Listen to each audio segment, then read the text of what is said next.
Неліктен бинарлық іздеу соншалықты маңызды? Бұл сұраққа жауап беру үшін алдымен 4-тен 50-ге дейінгі сандардан тұратын 9 элементі бар массивке назар аударайық. Егер мен сіздерден 27 санының индексін тауып беруді сұрасам, сіз оны оңай таба алар едіңіз. Себебі бұл жерде 9-ақ элемент. Бірақ массивтің бір ғана санын көру мүмкіндігіңіз болса, индексті қалай анықтайсыз?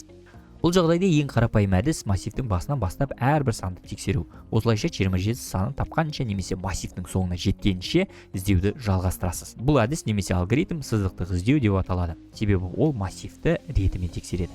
Ең нашар жағдайда бұл массивтің барлық элементтерін тексеруді қажет етеді. Мысалы 50 санын іздесек, барлық 9 элементті қарап шығуға тура келеді.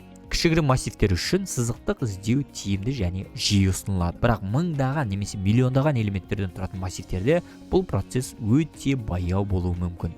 Дегенмен егер массив сұрыпталған болса, бізде басқа тиімді әдіс бар. Бинарлық іздеу қалай жұмыс істейді?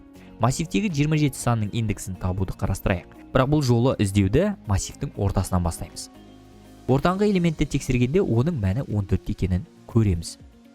Сұрыпталған массив болғандықтан 27 санының массивтің бірінші жартысында болуы мүмкін емес екенін білеміз. Сондықтан массивтің бірінші жартысын елемей қалған бөлікті қарастырамыз.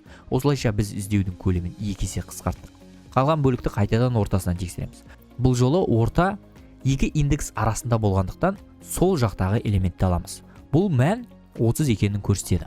Яғни 27 тек 30-дың сол жағында болуы мүмкін. Жоғары индекстерді енді қараудың қажеті жоқ.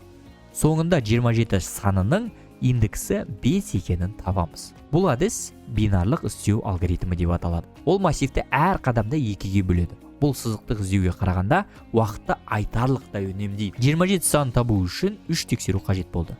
Ал сызықтық іздеу әдісімен бұл 6 қадамды қажет етеді. Ең нашар жағдайда сызықтық іздеу барлық 9 элементті тексеруді қажет етеді. Ал бинарлық іздеу тек 4 қадамды қажет етеді. Егер массивте 1 миллион элемент болса, бинарлық іздеу тек 20 қадаммен іздеуді аяқтайды. Себебі әрбір қадамда массивтің көлемі 2 есе қысқарады. Бинарлық іздеу алгоритмі уақыттық тиімділігі жағынан логарифмдік функцияны қолданады. Big O нотациясымен O log n деп сипаттайды. Ал сызықтық іздеудің күрделілігі ON. Бинарлық іздеудің пайдалану үшін осы 2 шарт орындалу қажет. Біріншісі, кездейсоқ қолжетімділік. Тізімнің кез келген индексіне тікелей қол жеткізу мүмкіндігі болуы керек. Бұл массивтер мен векторлар үшін мүмкін, бірақ байланысқан тізімдер үшін мүмкін емес. Екіншісі, берілген тізім сұрыпталған болу керек. Егер массив сұрыпталмаған болса, бинарлық іздеу жұмыс істемейді. Егер массив сұрыпталмаған болса, алдымен оны сұрыптау керек. Бірақ бұл ON log n уақытын қажет етеді. Яғни бірінші сұрыптап аламыз n уақытында, содан кейін барып біз log n уақытында іздейміз. Бұл сызықтық іздеуден баяу болып қалады. Сондықтан деректерде тек бір рет іздеу қажет болса, сызықтық іздеу дұрысырақ. Ал егер бірнеше рет іздеу қажет болса, тізімді сұрыптап, бинарлық іздеуді қолдану тиімдірек. Шынайы өмірде қолдану. Бинарлық іздеуді массивтерге ғана емес, жолдар сияқты басқа да деректер түрлерімен қолдануға болады.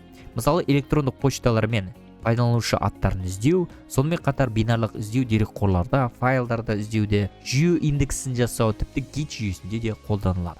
Қазіргі замандағы деректерді тиімді іздеу маңызды мәселе, ал бинарлық іздеу оны жылдам әрі оңай шешуге мүмкіндік береді.